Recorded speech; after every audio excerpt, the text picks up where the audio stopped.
자, 계속 연결해 가지고 얘기를 해보죠. 자, 이제는 회계상의 거래에 대한 얘기를 좀 할 거예요.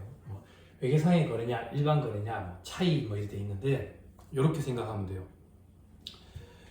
회계상의 거래인지 일반 거래인지를 왜 우리가 구분을 하냐면 회계장부, 재무제표를 작성하는데 기초가 되는 회계장부에는 회계상의 거래만 기재가 되도록 돼 있어.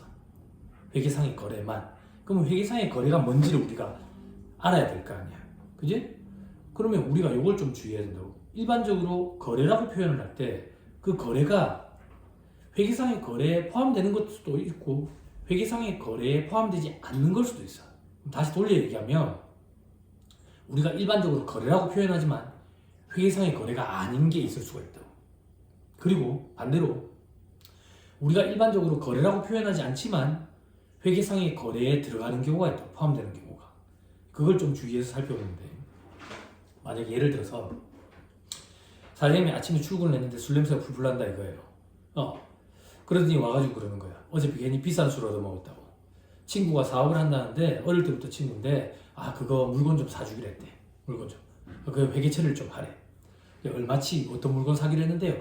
뭐 그런 건 아직 정하지는 않았는데 그냥 물건을 좀 사주기로 했어. 그러니까 회계처리를 좀 해. 무슨 소리야? 무슨 회계처리를 한다는 얘기야?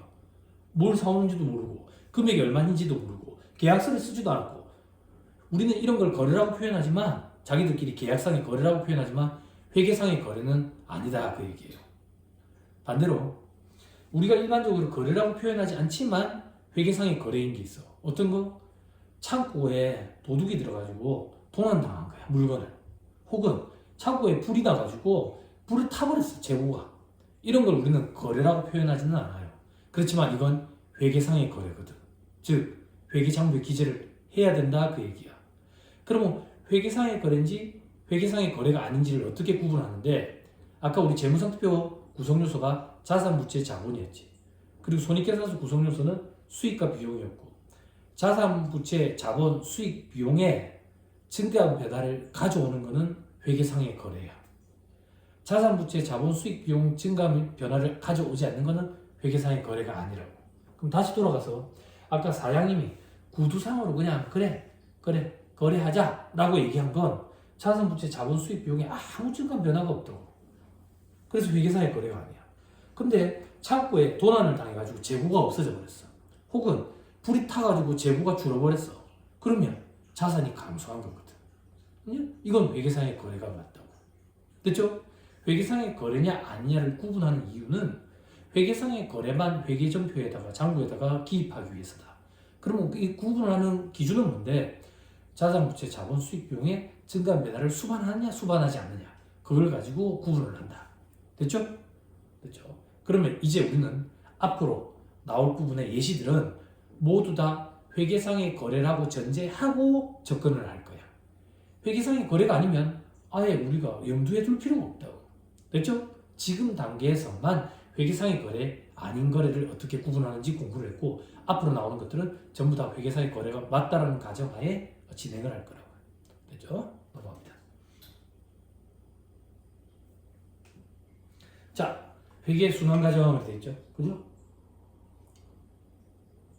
아까 첫 시간에 그림 그리면서 보여줬어요. 회계 거래 식별 되어 있죠. 그죠? 인식과 측정 이걸 우리는 분계라고 표현하거든. 분계. 인식이 뭔데요? 자산, 부채, 자본, 수익, 비용의 증가 변화를 가져오는 거래인지 그걸 가져오지 않는 거래인지 구분하는 걸 인식이라고 해. 그러면 가져오는 거래가 맞네 인식을 했어요. 그러면 금액이 얼만데 측정을 하면 분계를 끊을 수가 있다고.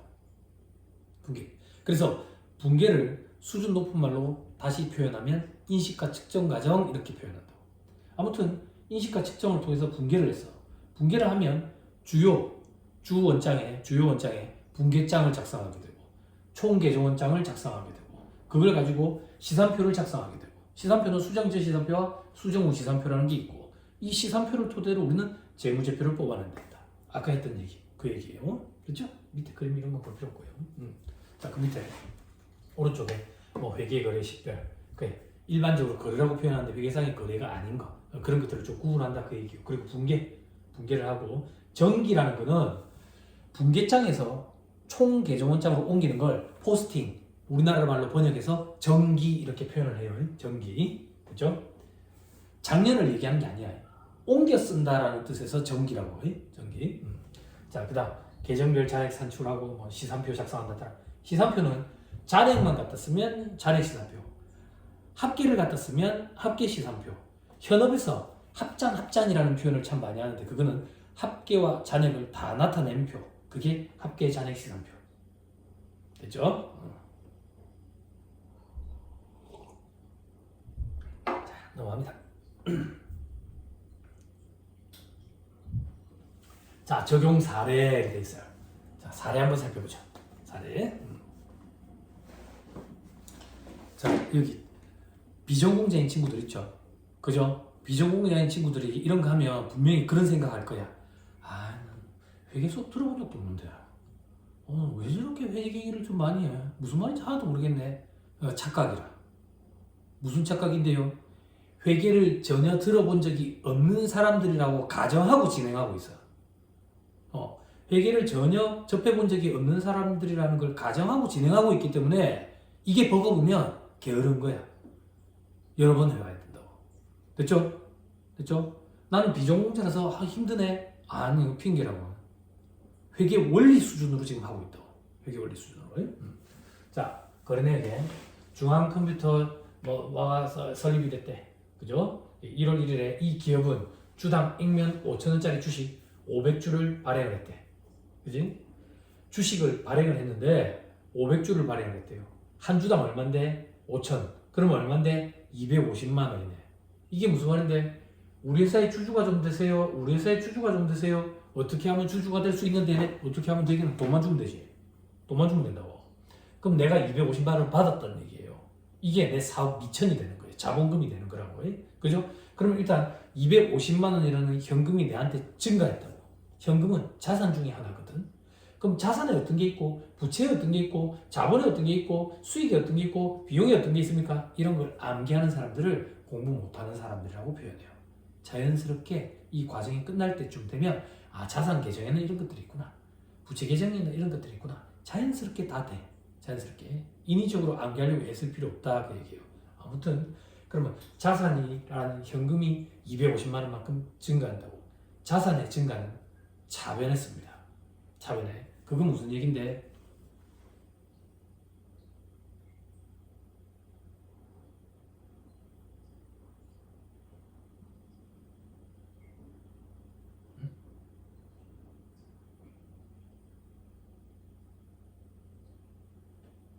자, 그림을 그려줄게요.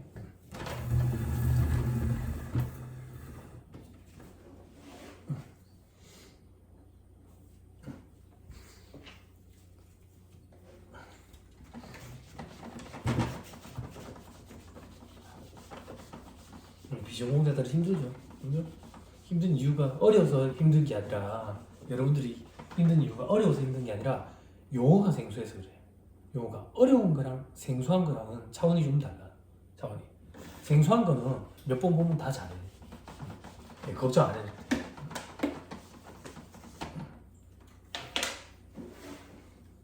자, 우리 아까 재무상태표 살펴봤었잖아요. 재무상태표. 재무상태표 살펴보면 이렇게 생겼다고. 자산, 부채, 자본. 여기를 우리는 차변이라고 얘기했고 여기를 우리는 대변이라고 얘기했어. 대변이라고. 그래서 우리는 차변에 어떤 걸 쓸 건지 대변에 어떤 걸 쓸 건지 정해야 된다고. 분계를 끊을 때 거래의 이중성이라고 표현하는데 차변과 대변에 같은 금액을 동시에 이렇게 두 번 쓰는 거야. 거래의 이중성. 이런 걸 우리는 복식부기 이렇게 표현한다고. FM으로 장부하는 걸 복식부기 이렇게 표현해. 됐죠? 됐죠? 자, 그럼 차변은 어떤 걸 갖다 쓰냐 이거야. 자산을 갖다 쓸 거라고. 어떤 거? 자산이 증가하는 걸 차변에 갖다 쓸 거라고. 그럼 만약에 반대로 자산이 감소하면 어떻게 하는데요? 마이너스를 쓰는 게 아니라 상대편에다가 써. 반대편에. 그래서 자산이 감소하는 건 대변에 쓴다고. 대변에 쓴다고. 자, 이제 부채랑 자본을 보자. 부채랑 자본은 증가하는 걸 대변에 쓰겠네. 부채의 증가.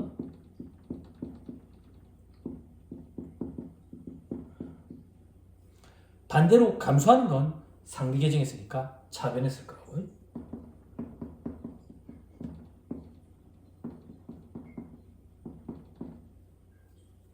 됐죠?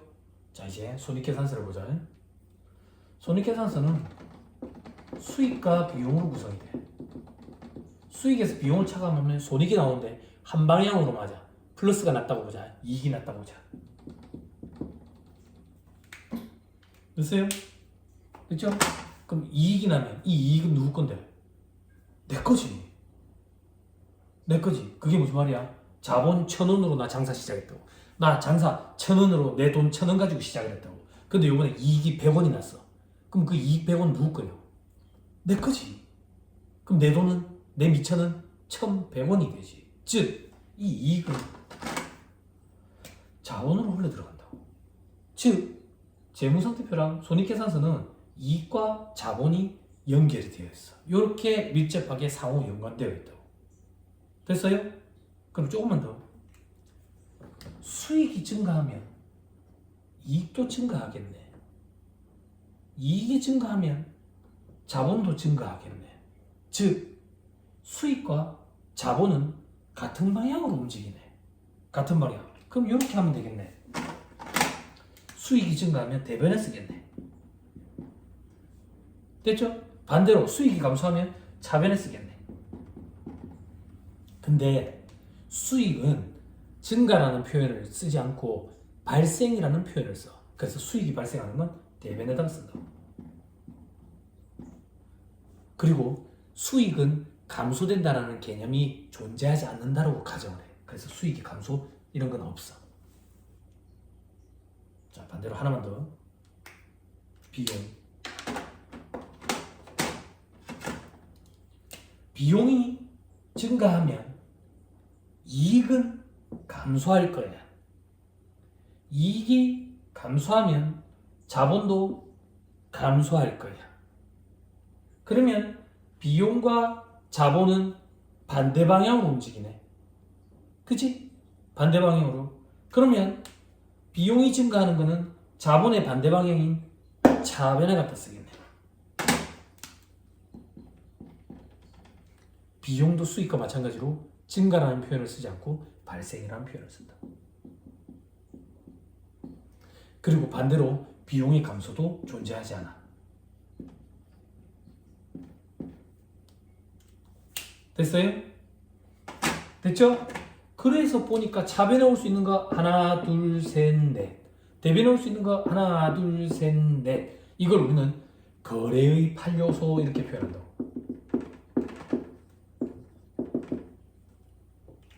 요걸 기반으로 분계를 끊는 거예요. 됐죠?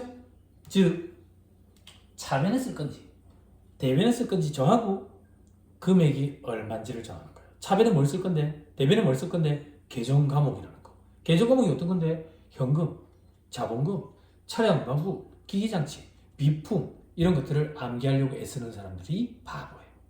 시간이 지나면 자연스럽게 된다고. 과정이 끝나면 암기하려고 애쓸 필요 없어요. 됐죠? 됐죠? 요거 좀 주의해야 돼.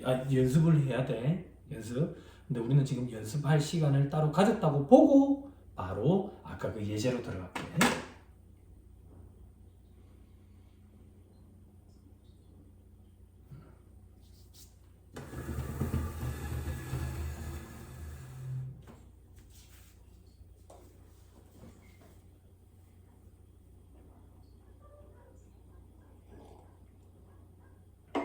자, 해볼게요. 1월 1일 이 기업은 주당 액면 5,000원짜리 주식 500주를 발행했다. 주식은 모두 인수되었고 현금 250만 원이 납입이 됐다. 그러면 우리 회사 입장에서는 250만 원이라는 현금이 들어왔을 거야. 현금은 자산이거든. 자산이 250만 원만큼 증가했네. 차변에 써야 되겠네. 자산이 증가니까. 됐죠? 볼까?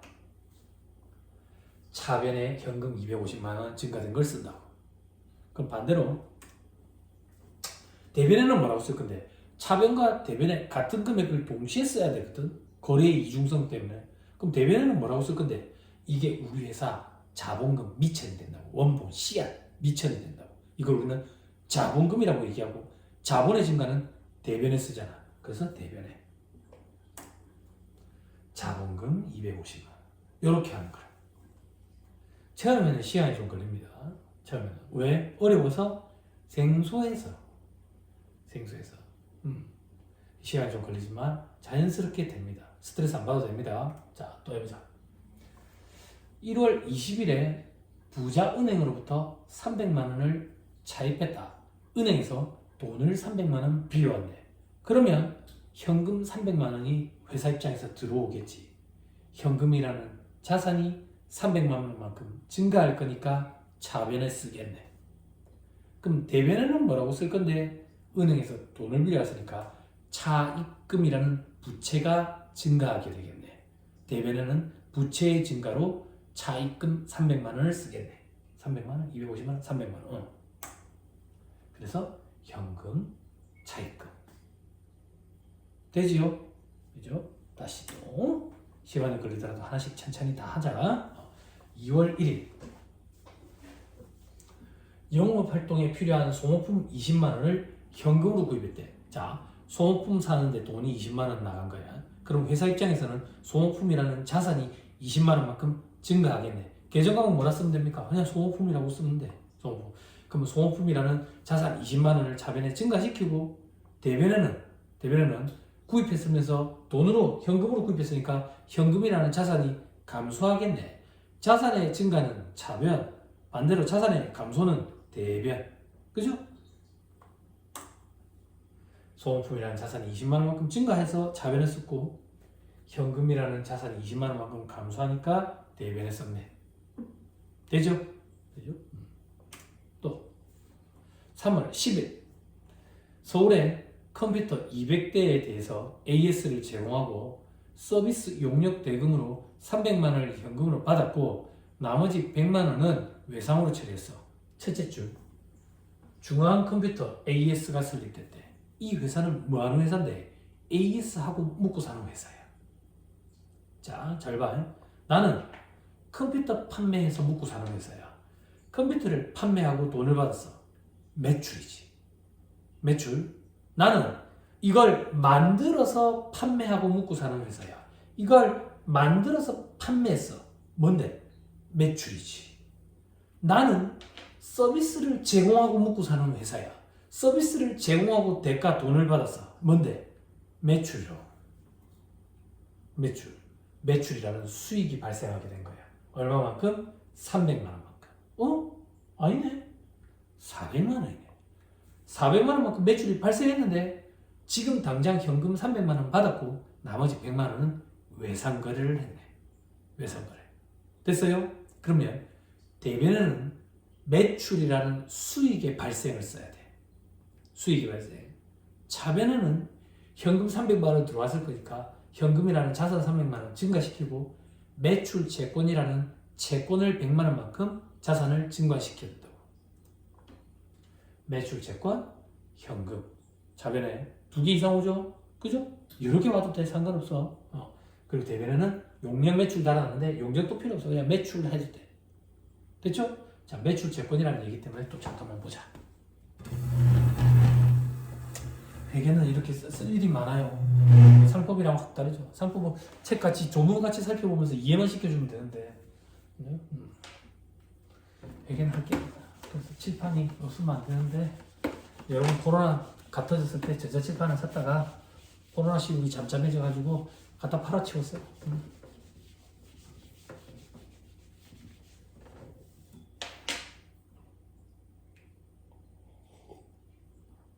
자, 물건을 외상으로 팔았다. 물건을 외상으로 팔았다. 외상으로 팔았을 때는 우리는 외상 매출금 이렇게 얘기한다고. 반대로 물건을 외상으로 사왔다. 외상 매입금 이렇게 얘기해. 물건을 외상으로 사오면서 물건을 외상으로 팔면서 어음을 받았대. 어음을. 그럼 받으름 이렇게 얘기해.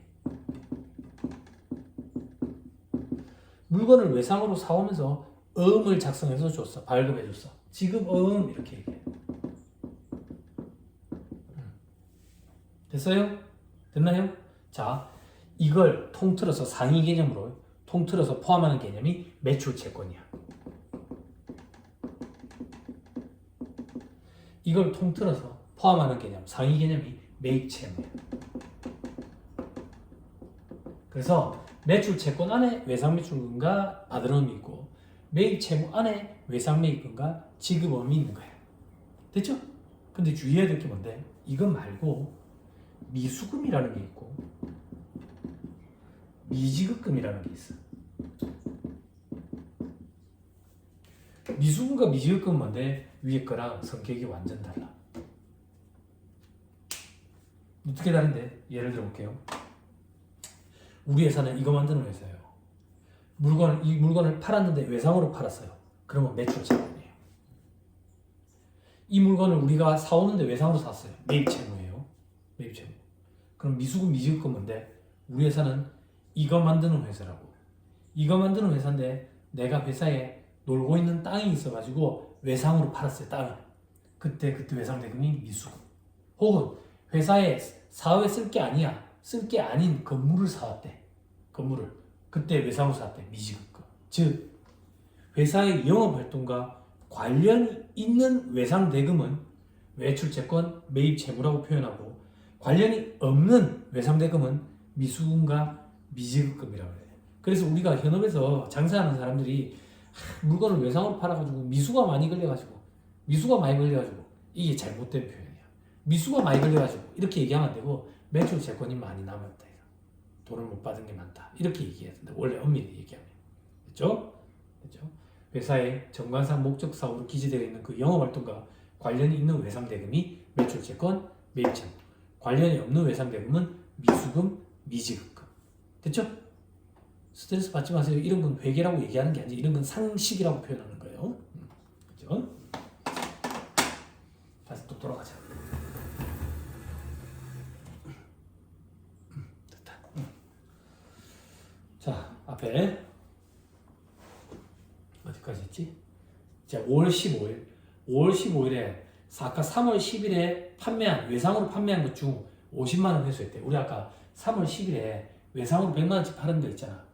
요 중에서 50만 원 돌려받았대. 그럼 차변에는 현금이라는 자산이 50만 원만큼 증가할 거고 대변에는 외상 매출금이라는 자산이 50만 원만큼 줄어들 거예요. 외상 대금이 줄어들 거잖아. 매출 채권이라 하기로 했지.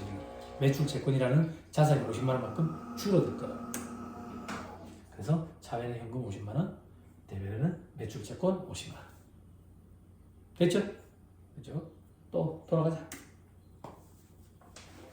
자, 그다음 6월 20일 서울의 컴퓨터 50대에 대해서 바이러스 제거 서비스를 제공하고 서비스 대금 150만 원을 모두 현금으로 받았다. 서비스 제공했네. 이게 뭔데? 매출이라니까. 우리 회사는 그런 거 제공하고 돈 벌어먹는 회사라고. 매출이라니까. 매출. 그러면 매출이 150만 원만큼, 매출이라는 수익이 150만 원만큼 발생을 했네. 대변에 쓰면 되겠네. 차변에는 현금이라는 자산이 150만 원만큼 들어왔네. 차변에는 현금 150만 원, 대변에는 매출 150만 원. 현금 150만 원, 대변에는 매출 150만 원. 됐죠?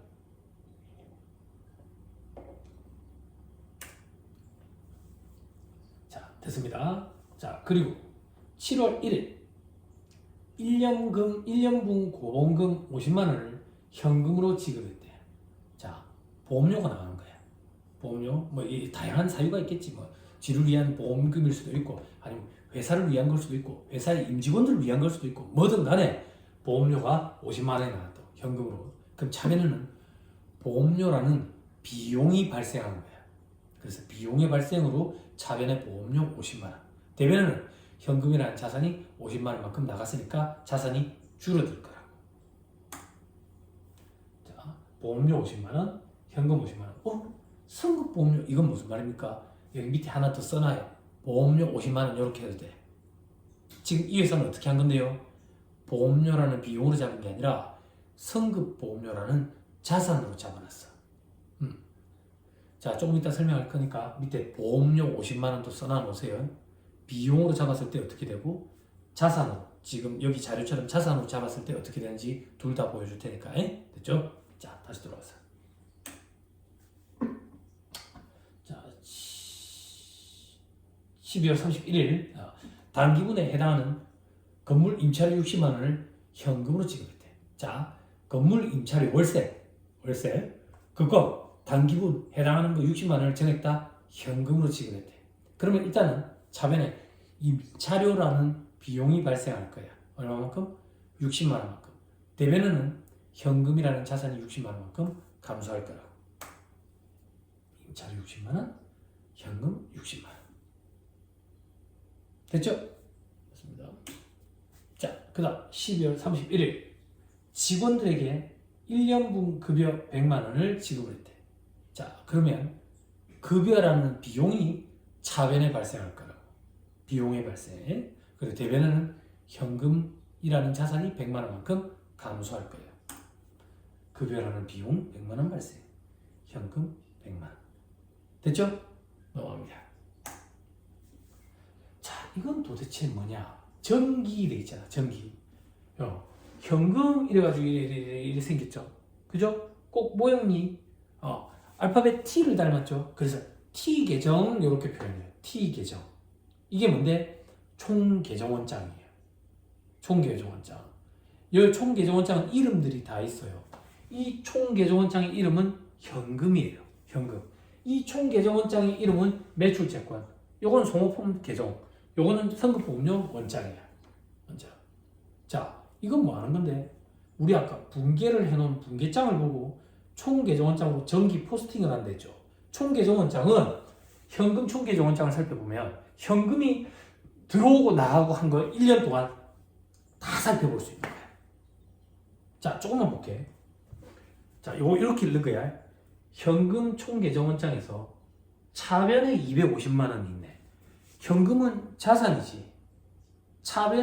자산이 차변에 기재된다는 얘기는 자산이 증가했다는 얘기지. 즉 1월 1일에 현금이라는 자산이 250만 원만큼 증가했다는 얘기야. 왜 증가했는데? 그 상대 계정이 앞에 쓰여져. 자본금. 자본금 명목으로 돈이 250만 원 들어왔구나. 이렇게 보는 거야. 다시 하나 또 연습해보자. 자, 이제 오른쪽에 대변에 있는 거 보자. 현금이라는 계정은 대변에 숫자가 있으면 자산이 감소한 거잖아요. 즉 현금이 2월 1일에 20만 원만큼 감소했네. 원인이 뭔데? 상대 계정 소모품 사느라고 현금이 20만 원 나왔구나. 이렇게 읽는 거예요. 됐어요? 이렇게만 하면 돼요. 이렇게만 하면 된다는 얘기가 뭐냐? 우리 앞서서 봤던 분계장에 분계를 끊어 놓으면 총 계정 원장에 옮겨 쓰는 이 전기라는 작업은 프로그램이 알아서 다 해줘요. 요즘 ERP 프로그램이 잘 돼 있어가지고 회계사무실에 제일 많이 쓰는 게 도전, 세무사랑 이런 게 있어요. 그런 것들이 알아서 다 해줘요. 다 해줘요. 그러면 교수님 이런 거 우리가 필요 없지 않습니까? 아니. 그렇게 따지면 직원 아무도 필요 없어. 프로그램 믿을 것 같으면. 검토할 사람이 필요해. 왜? 프로그램이 엉터리거든. 검토할 줄 아는 사람이 필요하다고. 프로그램이 우리를 대신해 주는 건 반복되는, 대량의 반복되는 단순 작업을 대신해 준다고. 그럼 우리는 이걸 검토할 줄 아는 능력을 갖춰야 돼. 즉, 이걸 T 계정을 보고 읽을 줄 알아야 된다고. 기중에 어떤 거래가 있었는지 추정할 줄 알아야 돼. 그 정도면 돼. 기입해서 작성하는 건 프로그램이 알아서 다 해준다. 됐어요? 됐죠? 그럼 여기서 요거 한 번만 보자. 매출채권 차변에 100만 원, 매출채권이 100만 원 증가했네.